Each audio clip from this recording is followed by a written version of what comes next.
Little Stars Hindi stories, प्यारी प्यारी कहानियाँ।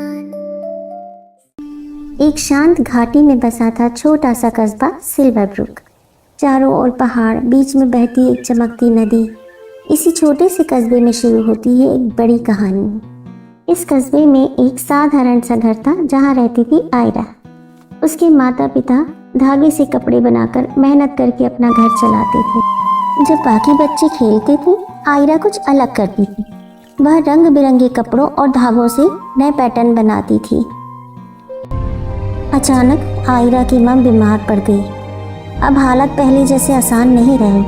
आयरा के कंधों पर जिम्मेदारी आने लगी। अब आयरा दिन में काम करती और रात में अपने सपने बुनती। थकान के बावजूद उसने कभी हार नहीं मानी। वह बड़े दिल लगाकर अपना सिलाई का काम करती थी। उसकी मेहनत धीरे धीरे उसकी पहचान बन रही थी।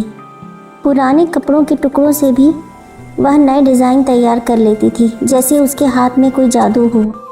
कस्बे की औरतें उसके काम की खूब तारीफ करती। हर कोई उसके बनाए कपड़ों को पसंद करता था, लेकिन ये तारीफ उसके सपनों को पूरा करने के लिए काफ़ी नहीं थी।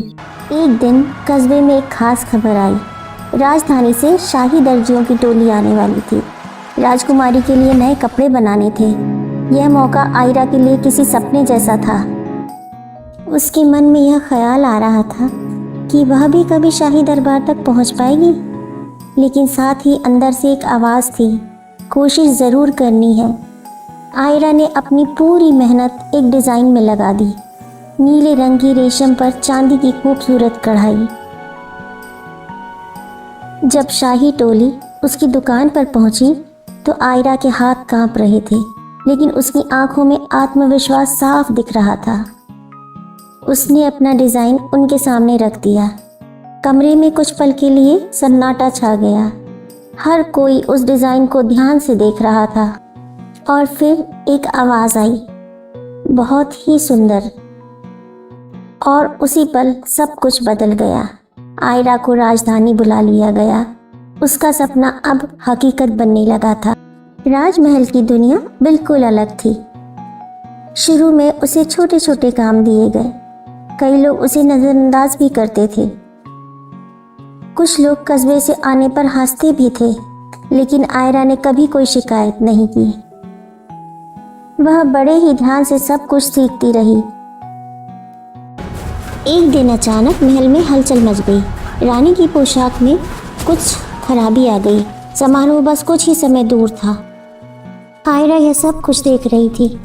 उसने आगे बढ़कर तेजी से उस डिज़ाइन को बदल दिया और ड्रेस रेडी कर दी। उसकी कला अब सबके सामने आ गई थी। जब रानी ने वह ड्रेस पहनी तो पूरा दरबार स्तब्ध रह गया। हर कोई उसकी खूबसूरती देखता रह गया। उस दिन आयरा की पहचान बन गई। समय के साथ आयरा ने बहुत कुछ हासिल किया, लेकिन उसने कभी भी घमंड नहीं किया। उसने अपने कस्बे की लड़कियों को सिखाना शुरू किया।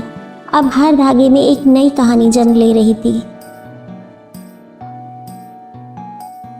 कहते हैं सपने छोटे या बड़े नहीं होते, उन्हें सच करने का हौसला बड़ा होता है।